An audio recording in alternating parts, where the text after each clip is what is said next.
नमस्कार, आप देख रहे हैं GBN 24। मैं हूं आपके साथ अपराजिता। चलिए नजर डालते हैं यूपी से जुड़ी कुछ अहम खबरों पर। संभल यातायात माह के अंतर्गत पुलिस अधीक्षक कुलदीप सिंह गुनावत के दिशा निर्देशन में यातायात पुलिस द्वारा जागरूकता अभियान के अंतर्गत अक्रूर जी कन्या पाठशाला, इंटर कॉलेज चंदौसी एवं नानक चंद आदर्श इंटर कॉलेज चंदौसी में छात्र छात्राओं के बीच संगोष्ठी की गई। सभी छात्र छात्राओं को हेल्पलाइन नंबर 108, 101, 112 और 1090 के बारे में विस्तृत रूप से जानकारी दी गई। इसी क्रम में छात्र छात्राओं एवं अध्यापकों को यातायात नियम पालन करने संबंधी शपथ दिलाई गई। चेकिंग अभियान के अंतर्गत यातायात पुलिस एवं थाना पुलिस द्वारा धमाका करने वाली एवं स्टंट करने वाली बाइकों का विशेष अभियान चलाकर मेडिफाइड साइलेंसर के 5 वाहन सीज किए गए। अभियान चलाकर यातायात नियम उल्लंघन करने वाले कुल 537 वाहनों के चालान MV एक्ट के अंतर्गत किए गए, जिनमें बिना हेलमेट 2 पहिया वाहन पर 3 सवारी, बिना ड्राइविंग लाइसेंस, बिना सीट बेल्ट, बुलेट में मॉडिफाइड साइलेंसर, ब्लैक फिल्म प्रयोग करने वाले, नो पार्किंग, गलत दिशा से आने वाले वाहनों के विरुद्ध कार्यवाही की गई। ऑनलाइन ऑफलाइन 14,500 रुपये समन शुल्क जमा किया गया। सभी वाहन चालकों को यातायात नियमों का पालन करने के लिए प्रेरित किया गया। संभल से खलील मलिक की खास रिपोर्ट। राज्य उत्तर प्रदेश में खेती की मशीनों पर 40% सब्सिडी सरकार दे रही है। जी हां, उत्तर प्रदेश के किसान अगर खेती के मशीनों पर सब्सिडी लेना चाहते हैं तो प्रदेश की कृषि विभाग की वेबसाइट पर 30 नवंबर से रजिस्ट्रेशन कर सकते हैं और रजिस्ट्रेशन के दौरान किसानों को फीस के तौर पर टोकन मनी भी जमा करवानी होगी। आइए डालते हैं नजर इस पूरी रिपोर्ट पर। उत्तर प्रदेश के किसानों के लिए खेती की मशीनों पर सब्सिडी के लिए रजिस्ट्रेशन की शुरुआत 30 नवंबर से हो रही है। किसान www.upagriculture.com पर जाकर इस प्रक्रिया को पूरा कर सकते हैं।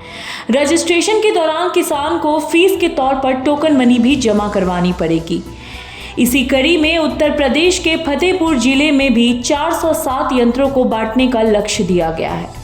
राम मिलन परिहार यानी कि फतेहपुर के उप कृषि निदेशक ने बताया कि कृषि यंत्रीकरण योजना के अंतर्गत जिले के 13 ब्लॉकों के किसानों के लिए 407 यंत्रों का लक्ष्य दिया गया है। इस योजना के तहत किसानों को 40% सब्सिडी के साथ खेती की मशीन भी दी जाएगी और पंजीकरण करते समय 1 लाख से कम यंत्रों के लिए 2,500 रुपये और 1 लाख के ऊपर वाले यंत्रों के लिए 5,000 टोकन मनी के रूप में विभाग ऑनलाइन जमा कराने पड़ेंगे। और तो और पंजीकरण के बाद लॉटरी सिस्टम से इसका चयन किया जाएगा, जिसमें चयनित किसानों को कृषि यंत्र अपने पैसों से खरीद कर वेबसाइट पर उसका बिल अपलोड करना होगा।